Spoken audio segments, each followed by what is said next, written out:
रुक जाओ, ये कहानी इतनी भयानक है कि तुम्हारी रूह कांप जाएगी। जब एक भ्रष्ट अफसर ने 2000 साल पुराने शिवलिंग को तोड़ने की कोशिश की तो पूरा ब्रह्मांड उसके खिलाफ खड़ा हो गया। आसमान से बिजली गिरी, धरती फटी और महादेव का ऐसा डिवाइन कोप प्रकट हुआ कि वो अफसर जिंदा रहकर भी नर्क भोग रहा है। देखो कैसे भोलेनाथ ने अपने पवित्र लिंग की रक्षा की। कर्नाटक के हम्पी नजदीक एक छोटे से गांव शिवनगर में एक 2000 साल पुराना शिव मंदिर था, जिसमें एक अत्यंत पवित्र और प्राचीन शिवलिंग था जो काले ग्रेनाइट का बना था और उस पर संस्कृत में प्राचीन मंत्र खुदे हुए थे। स्थानीय लोगों का मानना था कि यह शिवलिंग स्वयं सेज अगस्त्य ने स्थापित किया था और इसमें अद्भुत डिवाइन शक्ति थी। जो भी सच्चे मन से यहां प्रार्थना करता उसकी मनोकामना पूरी होती थी। मंदिर के पुजारी 75 साल के पंडित वेंकटेश भट्ट थे, जो पिछले 50 सालों से इस मंदिर की सेवा कर रहे थे।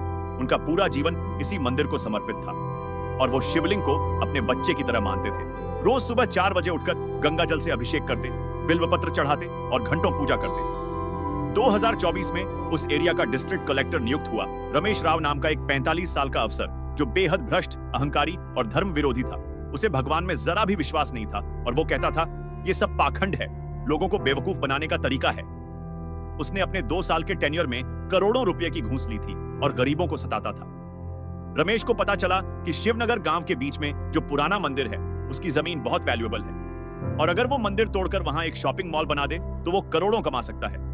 उसने एक बिल्डर के साथ डील की और प्लान बनाया कि मंदिर को इलीगल कंस्ट्रक्शन डिक्लेयर करके तोड़ दिया जाए। रमेश ने फेक डॉक्यूमेंट्स बनवाए और एक ऑर्डर पास किया। Shivnagar temple is built on government land without permission, it must be demolished with in 7 days.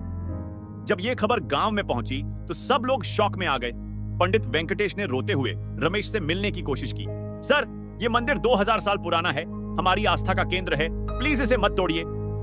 लेकिन रमेश ने बेरुखी से कहा, मुझे तुम्हारी आस्था से कोई मतलब नहीं, ये इलीगल कंस्ट्रक्शन है और इसे तोड़ा जाएगा। गांव वालों ने प्रोटेस्ट किया, कोर्ट में केस किया, मीडिया में खबर आई। लेकिन रमेश इतना पावरफुल था कि उसने सब जगह अपने कनेक्शंस यूज करके केस डिसमिस करवा दिया और 7 दिन बाद डिमोलिशन का ऑर्डर दे दिया। 15 मई की सुबह 6 बजे रमेश खुद 50 पुलिस ऑफिसर्स और 20 लेबरर्स के साथ बुलडोजर्स और जेसीबी मशीन्स लेकर मंदिर पहुंचा। गांव के हजारों लोग मंदिर के बाहर इकट्ठे होकर रो रहे थे और हर हर महादेव के नारे लगा रहे थे। पुलिस ने उन्हें फोर्स से हटाया और बैरिकेड्स लगा दिए। पंडित वेंकटेश मंदिर के अंदर शिवलिंग को गले लगाकर बैठे थे और रो रहे थे, हे भोलेनाथ, ये पापी आपके घर को तोड़ने आया है, अगर आपको अपनी रक्षा करनी है तो अब कीजिए। रमेश ने एरोगेंटली मंदिर में घुसकर कहा, बूढ़े हट जा यहां से, वरना तुझे भी बुलडोजर से कुचल दूंगा। पंडित जी ने हाथ जोड़कर कहा, बेटा ये पाप मत करो, महादेव का कोप बहुत भयंकर होता है। रमेश ने हंसते हुए कहा, कौन महादेव, दिखा मुझे अपने महादेव को। और उसने अपने लेबरर्स को ऑर्डर दिया, इस बूढ़े को बाहर निकालो और मंदिर तोड़ना शुरू करो। लेबरर्स ने पंडित जी को जबरदस्ती बाहर खींचा। फिर रमेश ने खुद एक बड़ा हथौड़ा उठाया और बोला, मैं खुद इस पत्थर को तोड़ूंगा और साबित करूंगा कि कोई भगवान नहीं है। और उसने पूरी ताकत से शिवलिंग पर हथौड़े से वार किया। लेकिन तभी अचानक एक अकल्पनीय चीज हुई। जैसे ही हथौड़ा शिवलिंग को छुआ, एक इतनी तेज बिजली चमकी कि पूरा मंदिर रोशन हो गया और हथौड़ा रमेश के हाथ से छूटकर दूर गिर गया। रमेश के हाथ जल गए और वो चीखता हुआ पीछे गिर गया। आह, मेरे हाथ जल गए। सभी पुलिस और लेबरर्स डर गए। तभी आसमान में अचानक काले बादल छा गए। हालांकि सुबह का समय था और मौसम साफ था और इतनी जोर की गर्जना हुई कि धरती हिल गई। एक डिवाइन आवाज पूरे एरिया में गूंजी, तूने मेरे पवित्र लिंग को छूने की हिम्मत की, अब तू मेरे कॉस्मिक रात का सामना कर।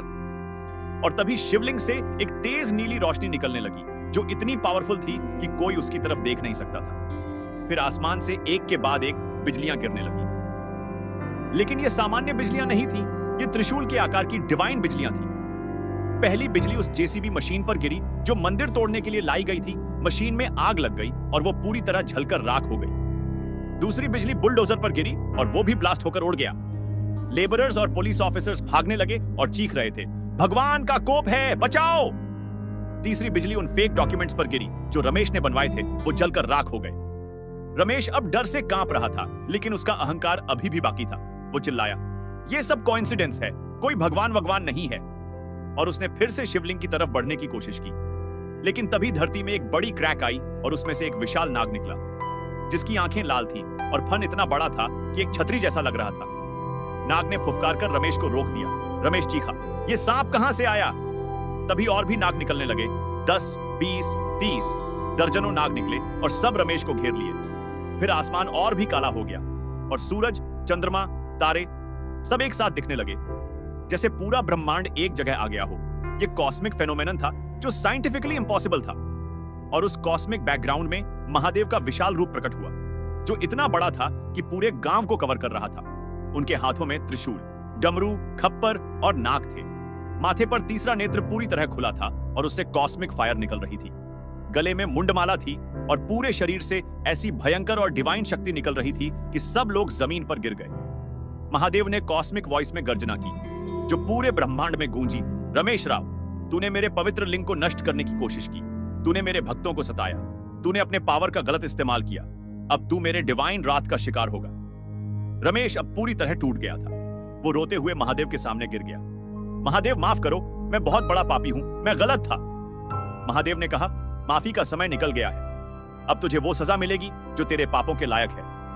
और महादेव ने अपना तीसरा नेत्र रमेश की तरफ घुमाया। उससे इतनी तेज कॉस्मिक बीम निकली कि रमेश का पूरा शरीर जलने लगा।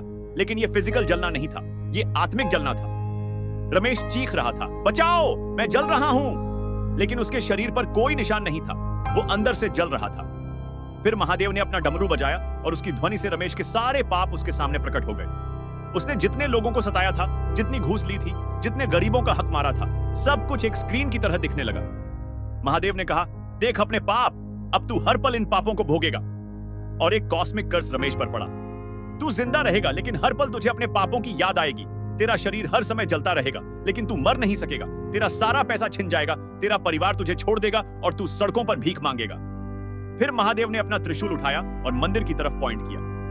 त्रिशूल से 3 डिवाइन एनर्जी बीम्स निकली, जो मंदिर को एक प्रोटेक्टिव शील्ड में रैप कर गई।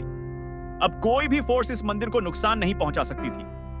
महादेव ने आखिरी बार कहा, जो मेरे भक्तों को सताता है, जो मेरे पवित्र स्थानों को नष्ट करने की कोशिश करता है, उसका यही हाल होता है।